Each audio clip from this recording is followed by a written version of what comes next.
no, no, no, no. Stop No, now. no, no, no. No, no, no, Damn no. it, I said No, stop. no, no, no.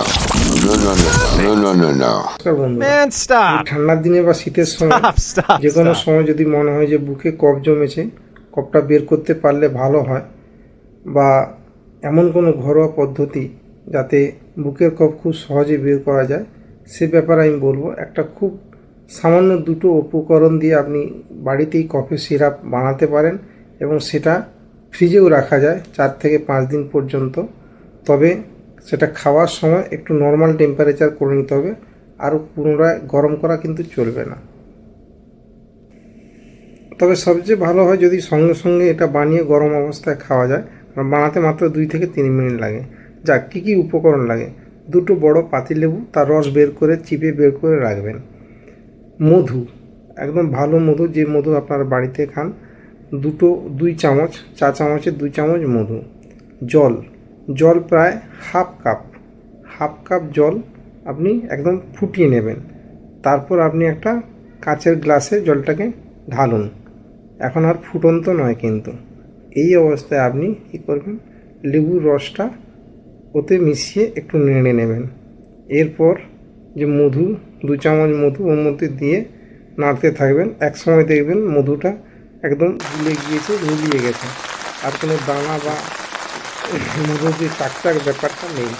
একদম মিশিয়ে যাওয়ার পর এবার যখন হালকা গরম অবস্থায়, সেই অবস্থায় আপনি 3 চামচ, বাচ্চাদের জন্য 2 চামচ, বড়দের জন্য 3 থেকে 4 চামচ খাওয়াতে হবে দিনে 3 থেকে 4 বার।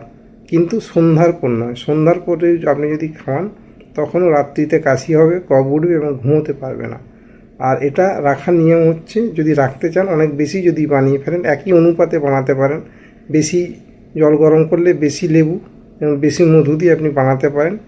বানিয়ে কোনো একটা কাচের পাত্রে রেখে 2 থেকে 4 ডিগ্রি সেলসিয়াসে ফ্রিজের মধ্যে রাখতে পারেন। যখন খাবেন তখন হয় হালকা গরম করে খান, নাহলে নর্মাল টেম্পারেচার করে কিছুক্ষণ রাখার পর খেতে পারেন। তবে সবচেয়ে ভালো হয় যদি গরম অবস্থায় খান, ঠিক আছে? সঙ্গে সঙ্গে বানিয়ে খেলে সবচেয়ে ভালো হয়। এই সিরাপটি কিন্তু শুধু কফ বের করার জন্য, কফ কাশি বন্ধ করার ওষুধ কিন্তু এটা নয়। এবং সবচেয়ে ভালো হয় যদি আপনি রাত্রে না খান, সূর্যাস্তের পরে এটা খাবেন না বা খেতে দেবেন না, কারণ তখন তাহলে রাত্রে ঘুমোতে পারবে না। কাশির সাথে বারবার কাশি হয়ে কফ বেরোবে, আর এটা কফটাকে নরম করে দেয়।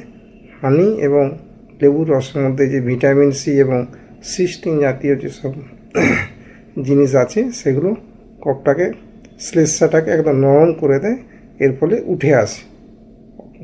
ধন্যবাদ। অন্যান্য কফ সিরাপ জানার জন্য আপনারা চ্যানেল সাবস্ক্রাইব করুন আর কমেন্ট করে জানান, আমি আরও ভিডিও তাহলে আপলোড করব। নমস্কার।